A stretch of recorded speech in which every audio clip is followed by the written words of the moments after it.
Hey everybody, welcome to Open Door Philosophy, a podcast about philosophy, made accessible for listeners.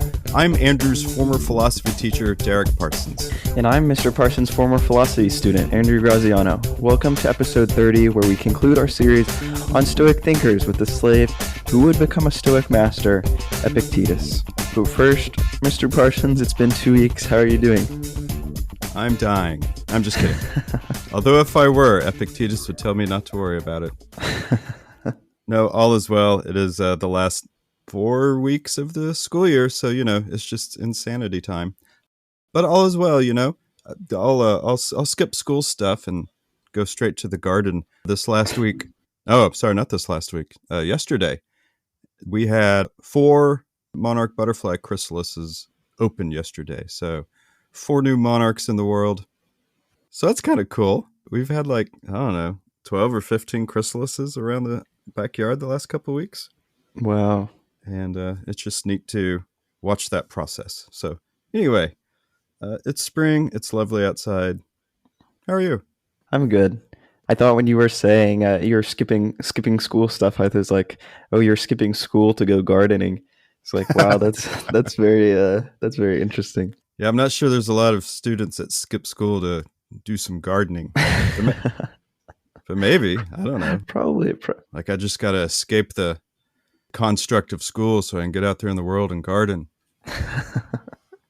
Probably not too many people. Probably not. But yeah, it's been super, super nice outside. Yesterday I was talking to one of my friends. It was like 80 degrees outside. He's like, this is way too hot. I'm like, no, this is absolutely perfect outside. And so it's really nice. We just finished classes 2 days ago, so right before this podcast. When this podcast comes out, I'll be done with school, I think. Huzzah. Yeah. That's right. That'll be crazy.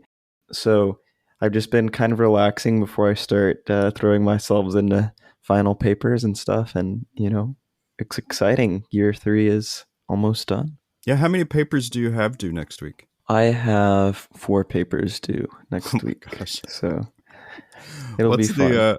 What's the length of those papers?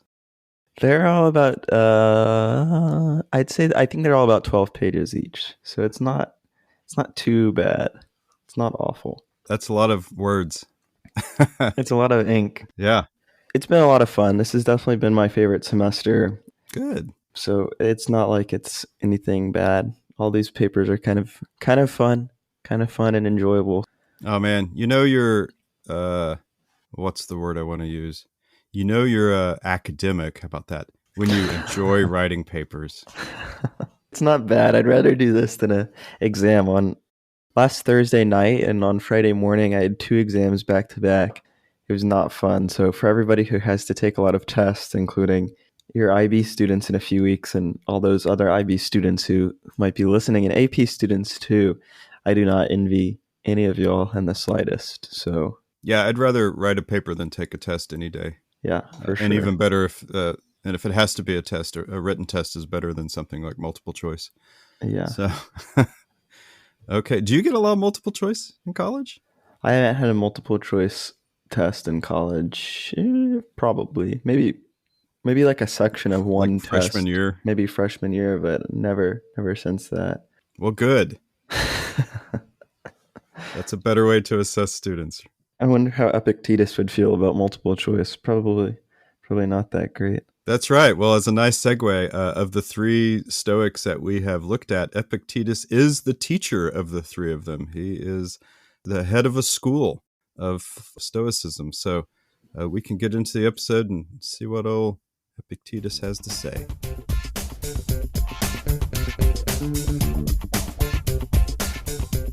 Do you want to introduce him? Sure. You're the teacher, so okay. I will. You're following in the footsteps of Epictetus. Of Epictetus. Okay, well, he's a harsher master than I am, but I'll do it. All right, everyone. So we hope you've enjoyed this series on Stoic thinkers. There are many other Stoic thinkers out there, and we'll probably reference them in this episode. But this is the last of what we call the big 3, and not last in terms of chronology. We've studied them out of order because we wanted to celebrate Marcus Aurelius on his birthday.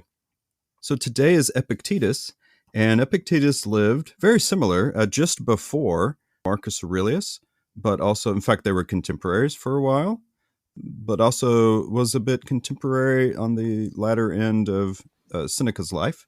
So we're not exactly sure of the dates, but this is pretty close. Epictetus lived roughly from 86 to 160.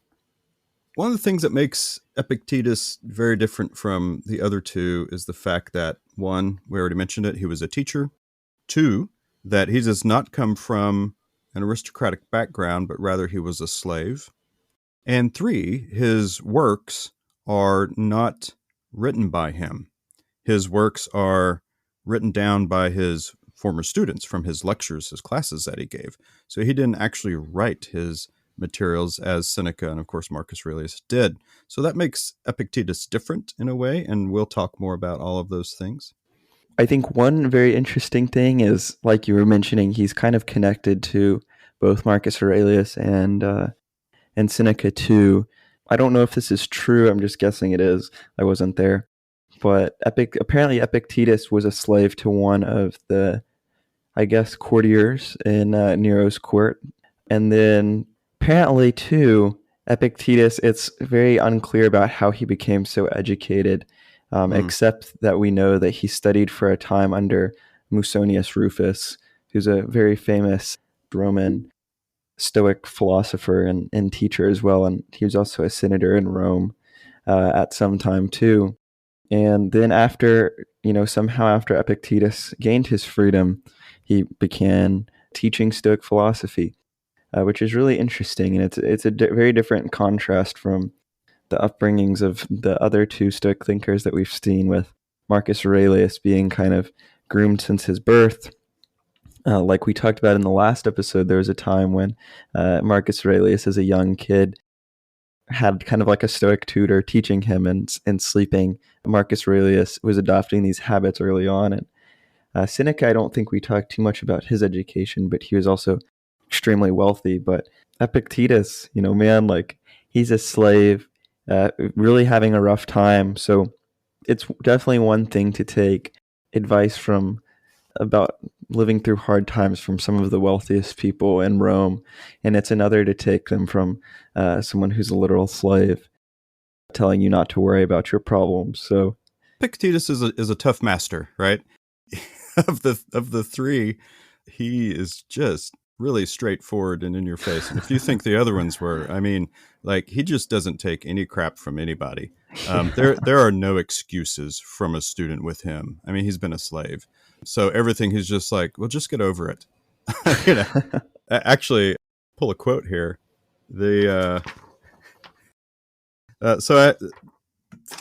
lot to talk about. I don't know how we're going to fit it all in, how it's going to go, but we'll just bounce around, So speaking tough to his students, there's this one quote. He has a lot of quotes that I think are funny.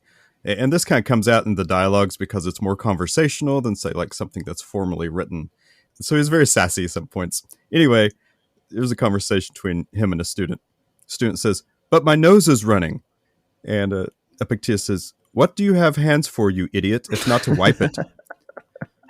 and then he says, "But how is it right that there be running noses in the first place?" And Epictetus says, "Instead of thinking up protest, wouldn't it just be easier to wipe your nose?" So, so he doesn't take any crap, right? Yeah, that's very There's funny. no excuses from the students because he was a slave. But I do want to talk about his slavery because I don't want to give the wrong image of him. It's not like he was out in like the hard fields, like digging holes and moving rocks and all this kind of stuff. Like you said, his master, and I'm really going to pronounce this poorly. His master was Epaphroditus. Epaphroditus. There we go. His master was Epaphroditus, who was also a former slave himself. But after, like you mentioned, Andrew, after he gained manumission, he became Nero's secretary in charge of petitions. And then after Nero, I was going to say stepped aside. After Nero died, then Domitian came in, and he served Domitian in the same capacity. So Epictetus was a slave, yes, but he was a slave in Rome to a person who was involved in the royal court. So Mm. while he didn't have freedom, as we define it when we think of slaves, he certainly wasn't out in some far off province working his body to death day and night. But that's about all we know. There's very little that we know about Epictetus compared to the other two philosophers, Stoic thinkers that we've talked about. Let me jump in real quick while we're on the topic, and let's first talk about Epictetus's name, which in Greek means literally like acquired, but in the context of history at the time, it would have meant something more like something about property. There's this famous book by Plato called The Laws, where he uses the word Epictetus to denote something that's added to one's like property. So it's not like he's having a cool name. His name is basically slave. It shows you something about his identity too. If someone's just walking around with the name slave, I think that kind of adds to Epictetus's persona, as we'll kind of see later.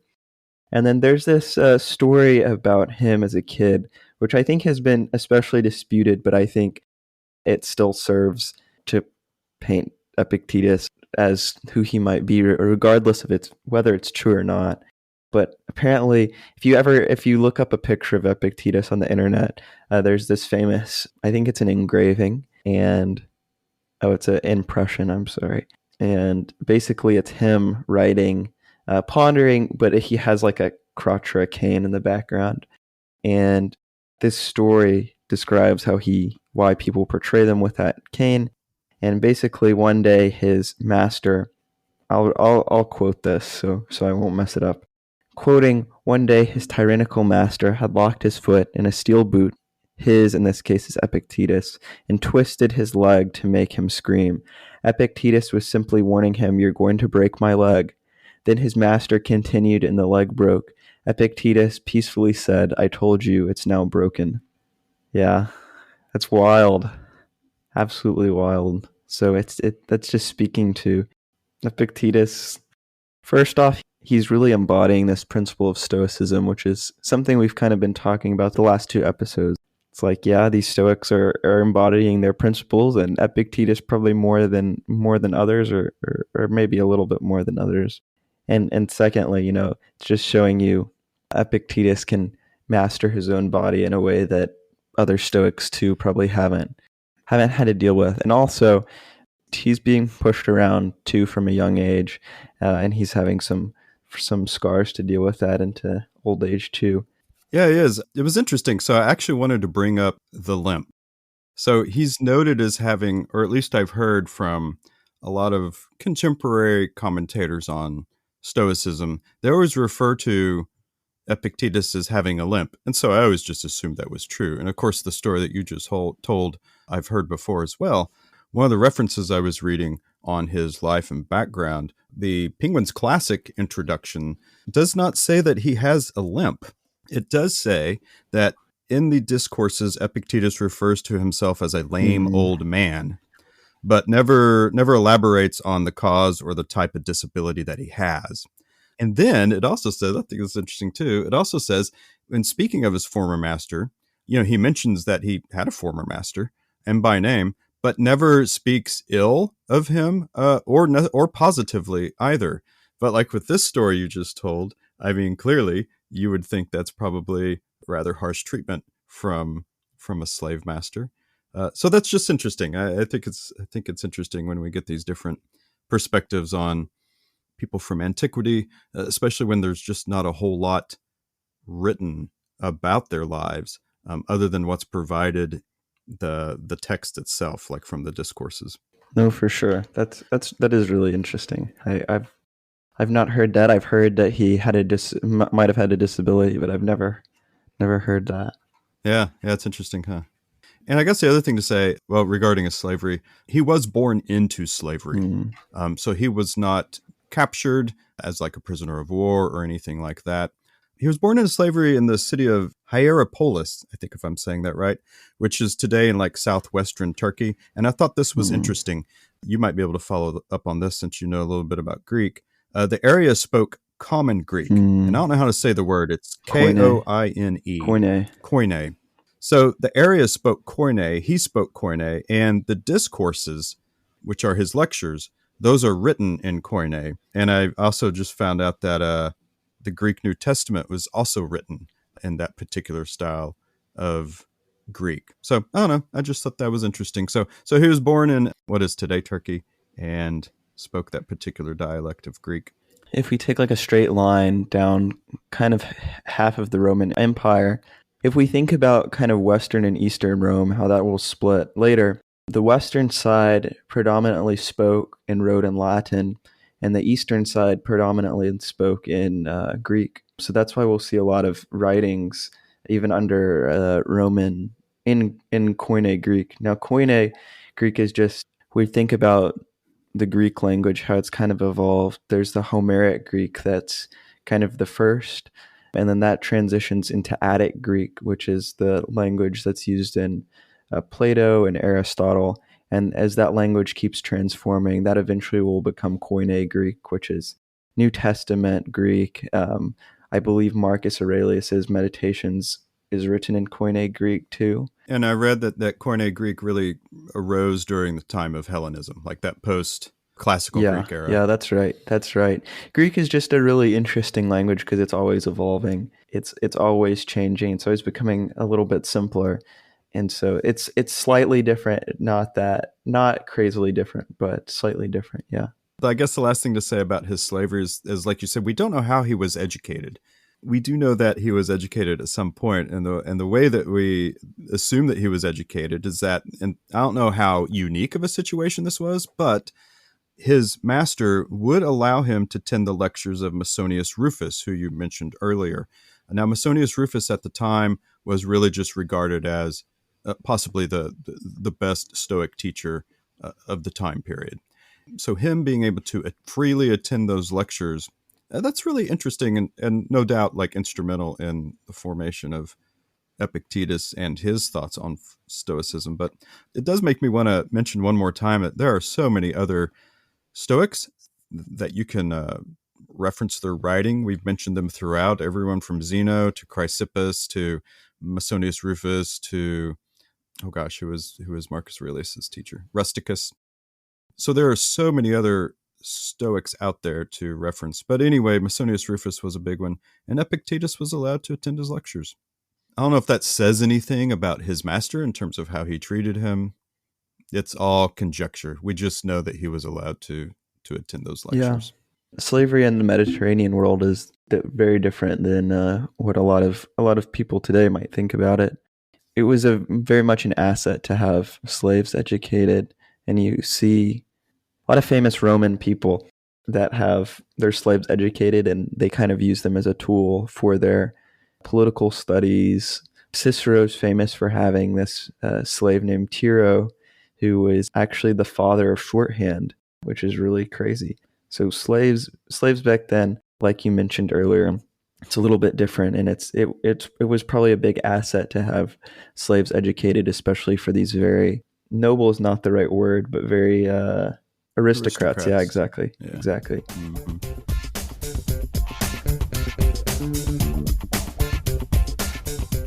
Well, okay, so he was a slave. Well, he does eventually get his freedom, and we don't know exactly when he gets that freedom, but after he does, he devotes his life to teaching and practicing philosophy, and it really took a turn during Domitian's reign. I always think this is interesting. It must have been quite an event, I suppose. Domitian thought that philosophers were sort of trying to subvert his power. He would call them republicanists, being that they supported the republican model rather than the empire model. And so he banishes, I think it was in 95 AD, he banishes all the philosophers from Italy. And this is where Epictetus leaves and goes to Nicopolis. I think I'm saying that right, which is a Greek city-state on the southern coast of Greece. And this is where he founds his school of philosophy, of Stoicism. So do you know anything about that Domitian situation? I don't know anything about that at all. I think that's interesting because it's like, once again, we see these philosophers being expunged from from society or trying to. It's just it's such like a stereotype, or stereotype's not even the right word, but I'll go with it. Such a stereotype throughout history that philosophers are being removed from their society because of what they're thinking. I'm just thinking of Plato right now too, where he's always saying philosophers will never be allowed to be part of society. So that's what I'm thinking about. Philosophers are either really in vogue, people really value them because of their wisdom, or they're exiled because they're dangerous. And it's kind of a double-edged sword there with them. If you're going to have someone who's wise and you're going to value their wisdom, they're going to ask hard questions.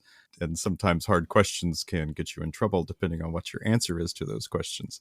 So yeah, of course, the death of Socrates. And the other thing this illustrates, if we don't know anything else really about it, it does illustrate again the power that emperors had. Here we are, we're going to just banish all of the philosophers. I wonder, like, from a practical standpoint, like how they identified philosophers, like what was the criteria? Yeah. And like, what does expulsion mean? Like, were they provided any, here's some money, go live somewhere else? Or was it just like, get out or we will kill you? I mean, like, I don't know. It's just kind of interesting to think about. I just searched this up. Apparently, it was philosophers, it was actors too. He forbid mimes to appear in public. And apparently Epictetus said that, which probably was the cause of this controversy or the expulsion. Epictetus remarked that philosophers were able to look tyrants steadily in the face.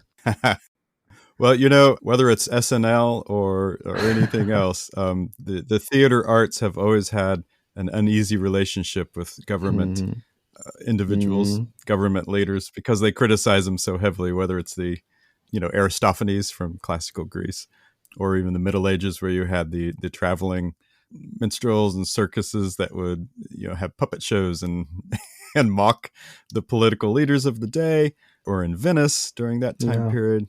Yeah. That's funny. The mimes. What happened to the mimes? Like how dangerous were the mimes? Were they like, I can't get out of this box that Domitian has created for society? Yeah, I can't really, like, when I think of a mime, I always think of like a French person, with a beret. I can't imagine like like a Roman back then with that same outfit. Well, actually, I'm thinking a mime in the traditional French outfit with the striped that's what I'm shirt thinking and of everything, too. and the painted face in ancient Rome actually really kind of cracks me up. Like, here he is in front of the Colosseum doing his little box thing, and like all these Roman soldiers are like, "We gotta kill this guy." That's funny. Like the mime like walking down the fake stairs and throwing a rope around somebody. Oh, how dangerous could they have been? Oh well. Philosophers weren't always out of favor. So the next emperor that comes along, which is, well, I don't know if he's the next emperor, I'd have to look it up, but Hadrian, the Emperor Hadrian, who we've mentioned before, the Stoic series. Hadrian was really super impressed with Epictetus, and so he not only he honors Epictetus' school that he's founded with an actual personal visit to Epictetus' school. So, you got one emperor who exiles the philosophers. You have this next emperor, Hadrian, who thinks Epictetus, his reputation is so renowned that he has to actually go and pay a personal visit to honor him for the school that he's founded. So all that's just really, really fascinating. Apparently, during Hadrian's first stay in Greece, right before he became emperor, he attended one of the lectures of Epictetus. So, very, very, very interesting. Like we kind of, I think we've talked about in previous lectures, Hadrian was a friend to philosophers. He has the famous, I think he's the first Roman emperor to have a philosopher beard in his very regulated bust. And it wasn't, he was just a big fan of Roman and Greek philosophy. So it's funny. It makes me think, I can't pull the quote right now, but I remember looking through discourses this last week, and Epictetus has this little section where he's talking about beards and how great they are. Yeah. Just random. And that's the fun thing about Epictetus. You'll find these like weird little off-topic sort of things in his discourses where now he's talking about beards and how great they are, which makes him very different than Marcus Aurelius, where you just have these aphoristic statements.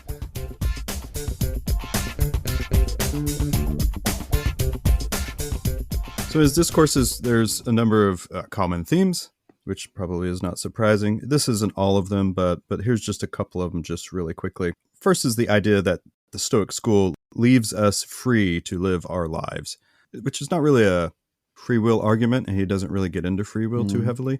But nonetheless, Stoicism leaves us free to live our own lives. And you might think about that in terms of his former slavery as well, his status as a slave.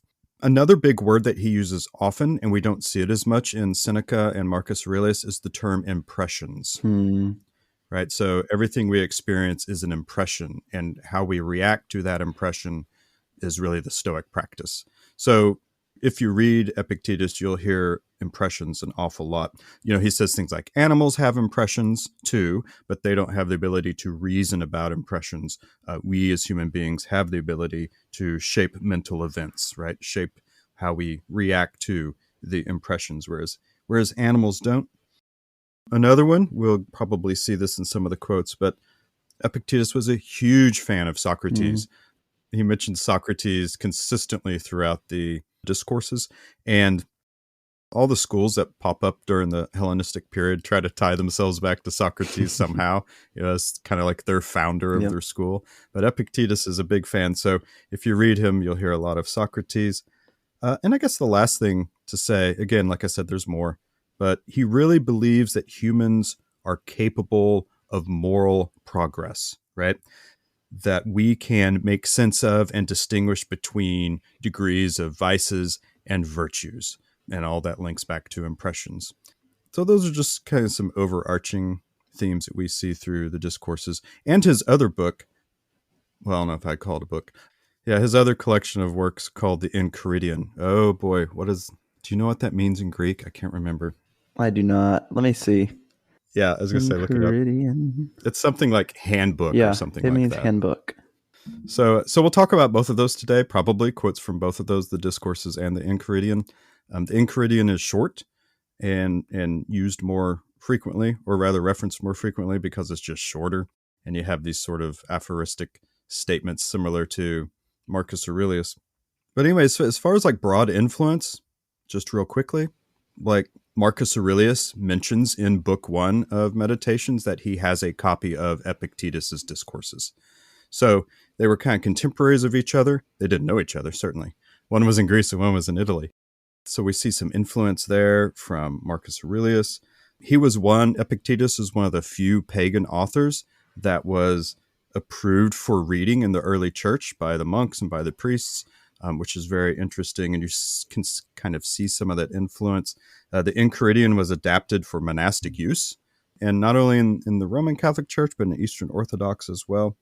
The first printed edition, Andrew will appreciate this, the first printed edition of Discourses was in Venice in 1535 during the Renaissance period, and has remained in print ever since. So it's never gone out of print, and certainly influential in a lot of other later philosophers, Pascal, Descartes. Like a lot of Descartes' meditations are very Stoic, or at least Epictetan in a way. So anyway, there's some comments on that.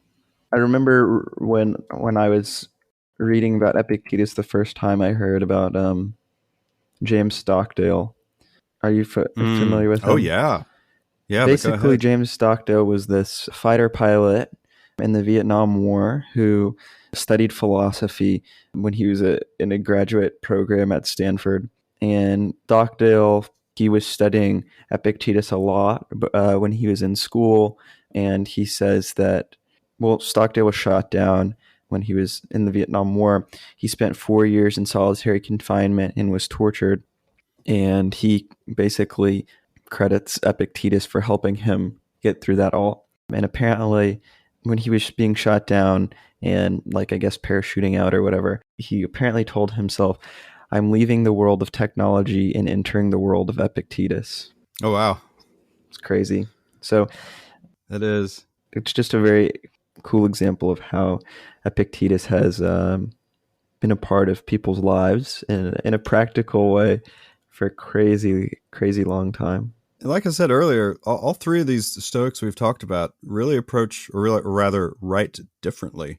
And Epictetus is grounded in sort of common experience. and his discourses are appealing because it's so conversational versus Seneca's very formal type of writing, and versus Marcus Aurelius, who provides no context for any of his aphoristic statements. Epictetus feels more fleshed out and probably more appealing to some people, and you really get a sense of personality from him. Like I said, with a lot of those LOL quotes that I like in the discourses. So yeah, really cool stuff. Really cool stuff. That's the sound of money. Fresh printed money. Hey Andrew, you're in college. Are toga parties a thing? I think so. I think they are a thing. Yeah. Like, wait, like it's not just something from popular culture, from like Animal House or something. Like toga parties at college actually happen. I feel like they don't. I feel like that's American myth. No, I think they do. I think they do. It's a happy day for the classics department at school. Last day of classes. Oh, I bet. Well, let me tell you, if you, Andrew, were ever in need of a toga, the Epictetus cosplay shop has got you covered. That's right. A little known fact about Epictetus is that his love and admiration of Socrates went so far that he even wanted to wear the exact same kind of toga. That's kind of weird. But hey, we like to talk about origin stories here on the pod. So how did this love of Socrates morph into a business for Epictetus? Yeah, so like I said, Epictetus wanted a toga just like the one Socrates wore. He did all this research on Wikipedia and Plato Stanford Encyclopedia and was able to produce one, and then discovered there was a market for his idea, and he was pitching it to Shark Tank and all that stuff, and there's a market for it. Other people wanted to wear the outfits that other really famous people wore, so he founded a store that makes replica togas of great thinkers, as well as many other costumes. Oh, yeah. You got a big funeral oration coming up and want to emulate Pericles? You can wear his toga. Want to booze it up with the boys and have your own symposium? Why not don Plato's toga for the event? But it's not all togas in the Epictetus cosplay shop. Heck no. Got a big LARPing event coming up and want to look the part of a mage? Heading to your favorite Comic-Con and want to pull off an authentic Master Chief from Halo? Epictetus has got you covered. You know that famous statue of George Washington in a toga that's currently in the Smithsonian? I heard he got the toga he used to pose in that for sculpture from the Epictetus cosplay shop. Huh. Well, there you have it, located in the Agora of the Nicopolis. But they ship internationally. Thank you to the Epictetus cosplay shop for sponsoring us today. That's right. And thank you, all of our wonderful, wonderful listeners, for always tuning in and engaging with us and passing on Open Door Philosophy to your friends and including it in your social media. All of that helps just the uptick of where Open Door Philosophy pops up in search results and recommendations for other people. So that is how you can sponsor us, by doing all of those things. Thanks so much. And now back to the show.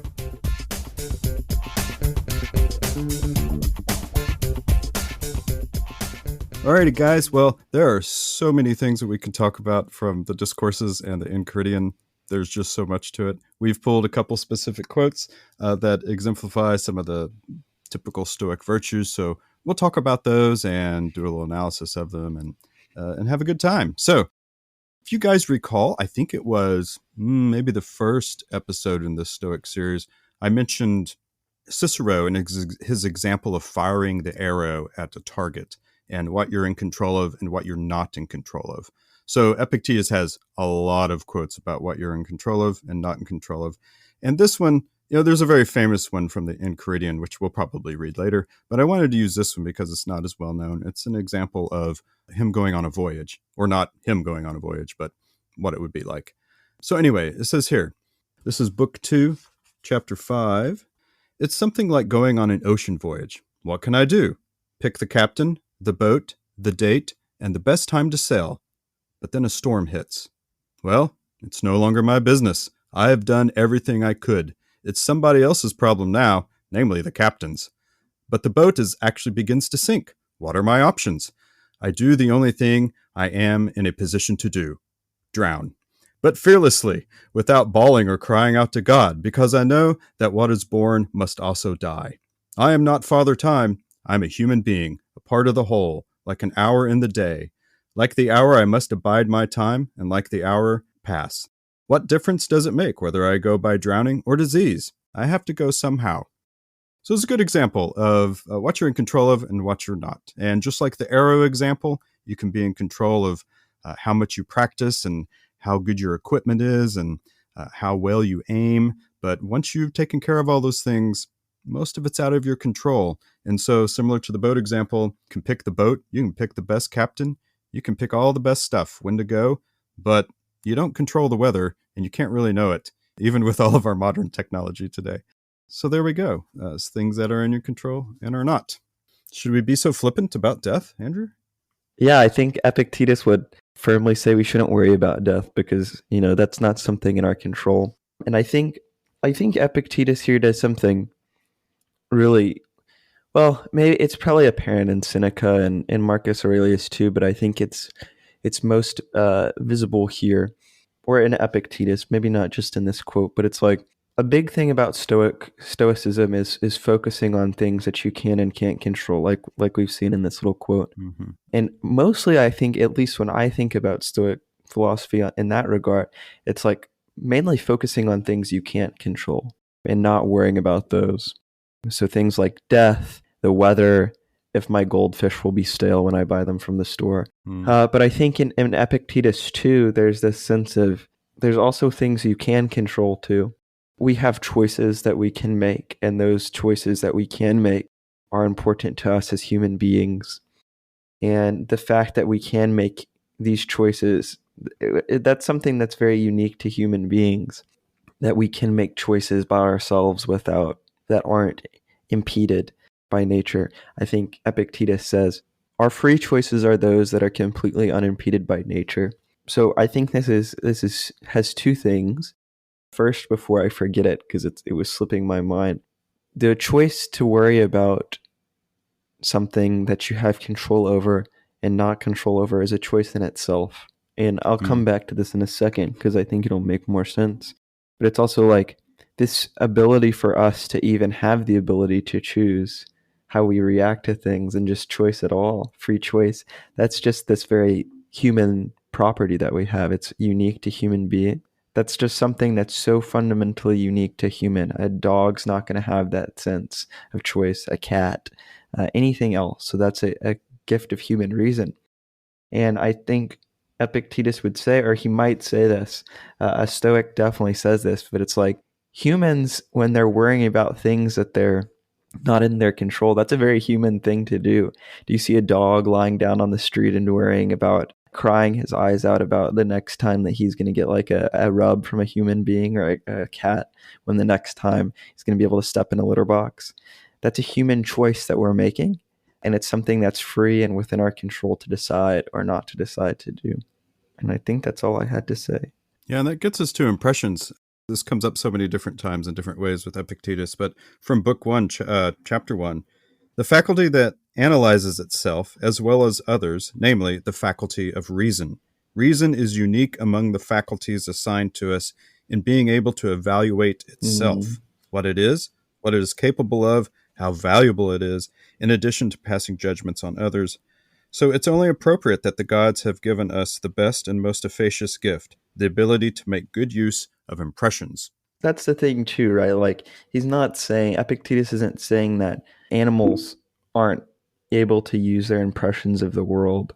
Animals use those impressions of the world that they live in and how they interact with the world to kind of guide their behaviors. But human beings uniquely have the ability to kind of evaluate those impressions for what they are and determine how those impressions, well, I guess if those impressions are true and false, they use their gift of reason to determine not only if those impressions are true and false, but how to use those impressions too. So it talks a lot about impressions throughout the whole book, and I mentioned it earlier, I think.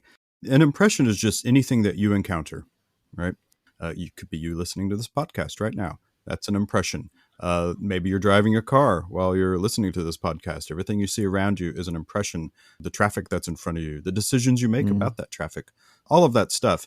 That's just raw data coming into you, right? And it's our ability to use our reasoning faculty. And no Stoic really is more forceful about the importance of reason, right? And our ability to do things with that reason than Epictetus. So you take all of those impressions, just like an animal would have those impressions as well, that yet we can decide, like he talks about this throughout the discourses, we can, like, even if we have the opportunity, we can stop and think about those impressions. And by using our reason, make the right choices based on what is in our control and what is not in control. And all of that can result in a decision that will cause us little stress because we have been able to acknowledge all of the things that can and cannot impede on that particular decision. And then we'll be at peace with that. So, just as if like you're out on the boat on the ocean and terrible weather hits, well, that is an impression. And using your reasoning faculties, that you cannot do anything about the weather. All right. As he says, it's not in your control anymore. It's really the captain's problem. And you can even use that as an analogy for God if you want to. So anyway, that reminds me of Stockdale again, being shot down. He's done everything he can possibly do. He has trained, has thousands of hours of training, flight, all that sort of stuff. Yet he's been hit, and there's nothing he can do about that. And so the impression is, here I am getting ready to leave the world and go into the world of Epictetus.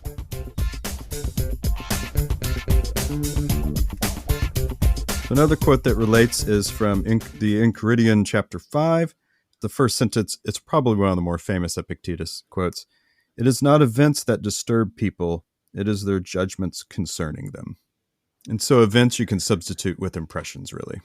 It just makes me laugh because all of these quotes are so Stoic, like we've been talking about. And I think our listeners can probably, especially if they've been listening for the past 2 weeks, they can just laugh along with me. Just such a Stoic quote. I think it just goes back to the idea of control. I think that's a huge part of Stoicism. People can work themselves up so much about things that they can't control. I do this, I try not to now, and I think I've gotten better about this. But some of my friends, they'll just work themselves up so much about things that they just can't control, and they'll worry about it. And it's probably very mean of me to say this in the moment because it's probably not comforting at all. But I'm like, you worrying about it's not going to do you any good. You worrying about an exam that you studied for a lot or that you didn't and you bombed. Like, you can't do anything about that now. There's no point in worrying about it. There's time to worry about things, and there's times not to worry about things too. And I think Epictetus is going to say, okay, if you can control something, well, worry might not be the right word, but you can worry about what you can control. But what you can't control, that's just a waste of your time to worry about. It's interesting how some of this also translates into modern day psychology.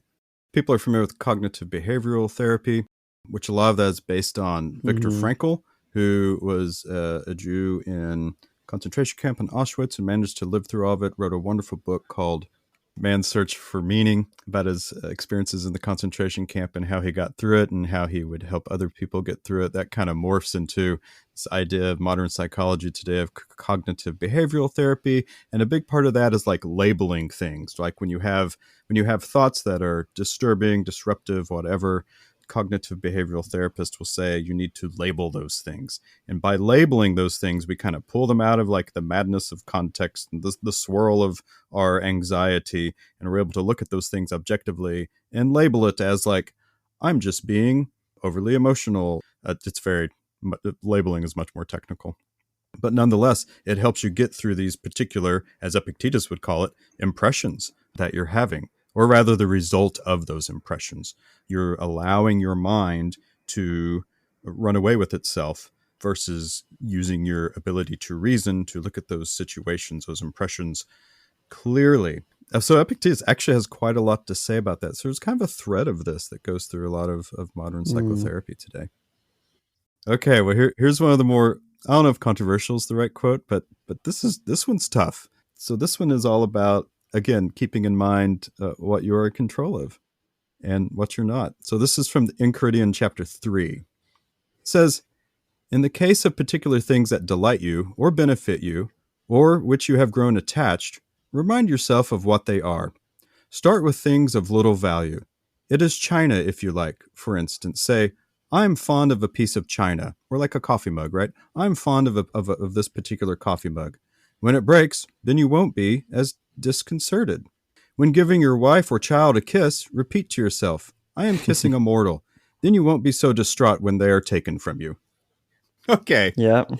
Yep. So I Yeah. get it. But what's the difference between a coffee mug and your wife or your child, Andrew? Like, is there, Uh, I would hope I there would would hope. be. Yeah.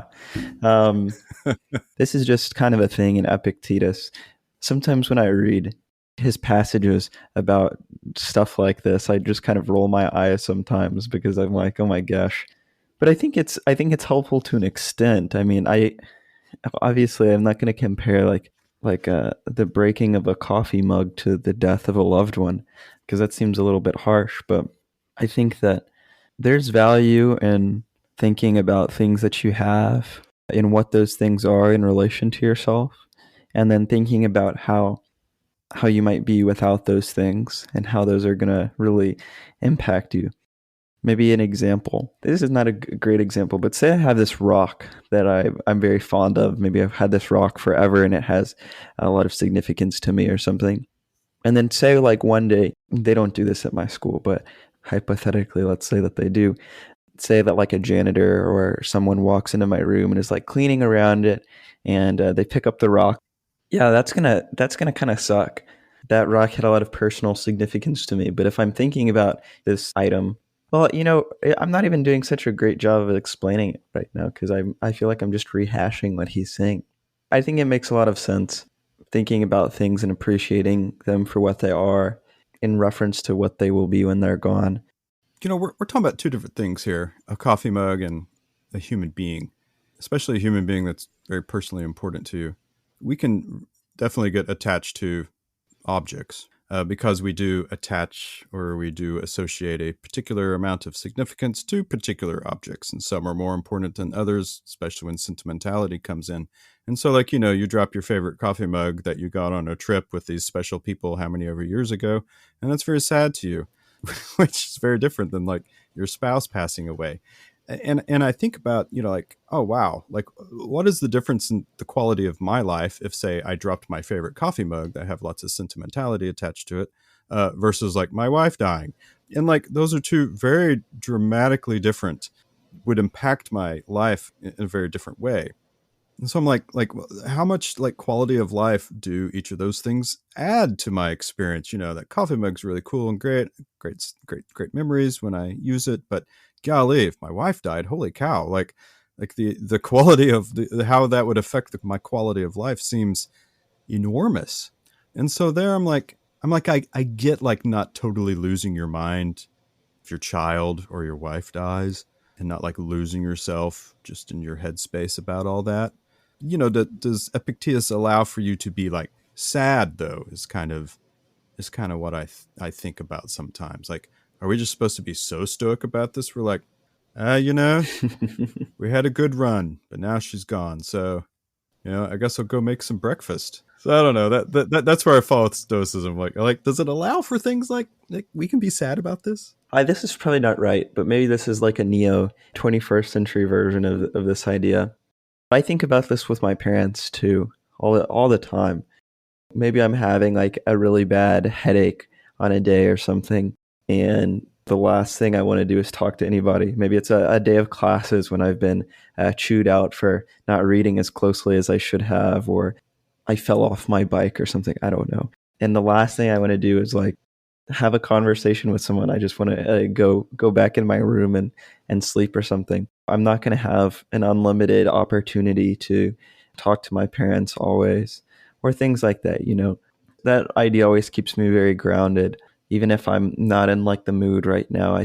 I think about things like that, and I think it's very, very grounding. Mm-hmm.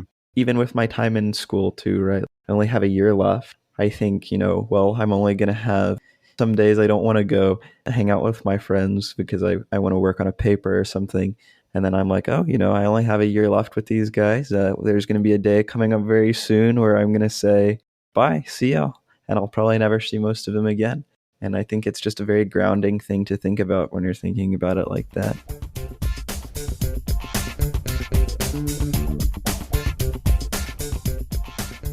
I think the one thing that stands out for me when I think about Stoicism, and I hope that we've communicated well, is that Stoicism is a philosophy of living, one, and it's meant to be a practical one.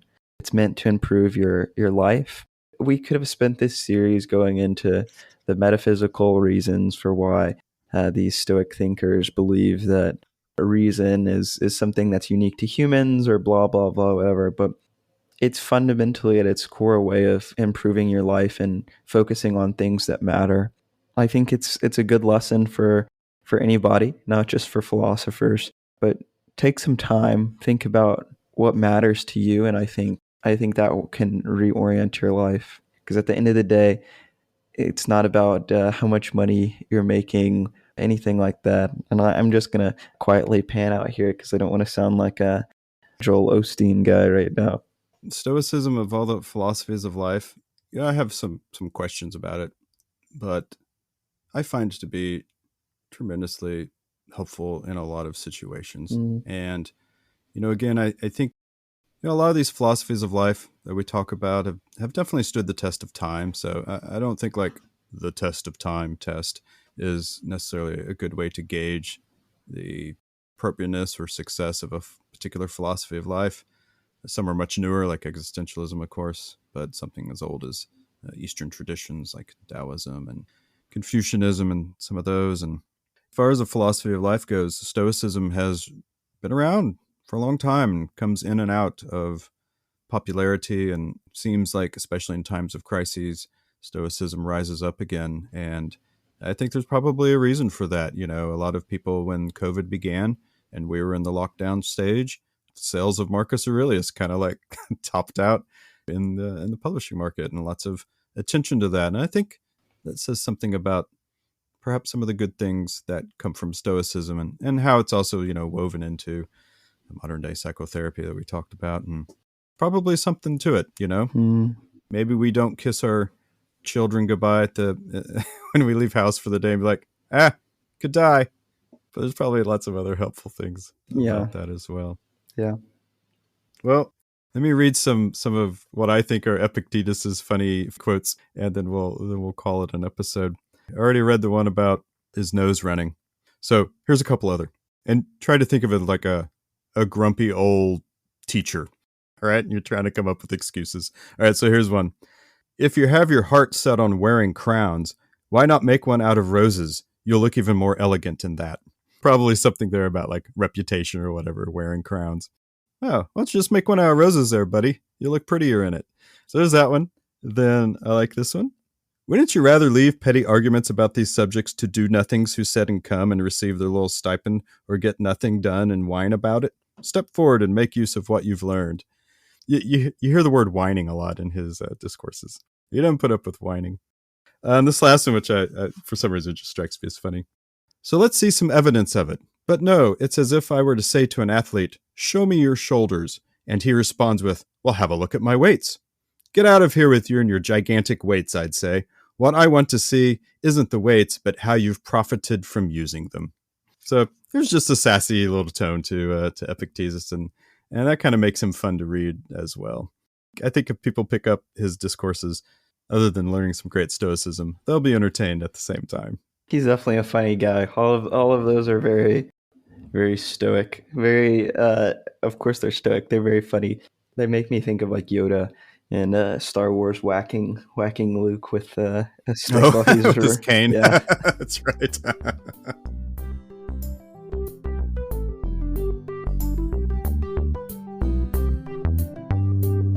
Well, this is it. This is the end. This is the end of our 4-part series on Stoicism.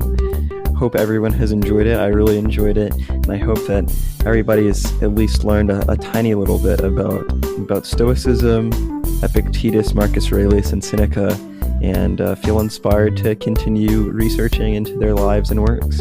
Yeah, in fact, you might say it's the death of this series. But like Epictetus says, don't worry about that death. go out there and, like Andrew says, go out there and continue researching and reading up on these Stoic thinkers, and you'll benefit greatly from those. We'd like to thank you all for listening, of course, and passing along Open Door Philosophy to all your friends and neighbors, and even those strangers you meet on the street. They won't know why you're telling them to listen to this podcast, but it'll be okay. They don't need the context. Yeah, they don't. But we would love the context. You can email us at opendoorphilosophy@gmail.com with any quotes, ideas, criticism, feedback, anything fun. We'll very stoically take it. Yeah, we really love hearing from everybody. We haven't done the quote corner in a while, but I'm sure that's going to come back sometime soon. Maybe not. We'll see. Yeah, we'll see where fortune takes us. Thanks once again, of course, to our good buddy Kevin MacLeod for use of his music. It's so groovy. And I think that's it. Anything else, Andrew? That's it, right? Plug the socials. Oh, plug the socials. Yes. We're everywhere. We're so everywhere. We're on Twitter. You can find me at D_Parsonage. We got an Instagram. And, of course, opendoorphilosophy.com, where you can find resources, a list of resources, and certainly we provide links for things such as Epictetus's discourses, which will be a link on the website this week. So check all that out. Well, this is the end once again. Thank you so much, everyone, for listening. See you in 2 weeks. And remember, when your life is in need of some philosophy, the door is always open. Thanks. See ya. See ya.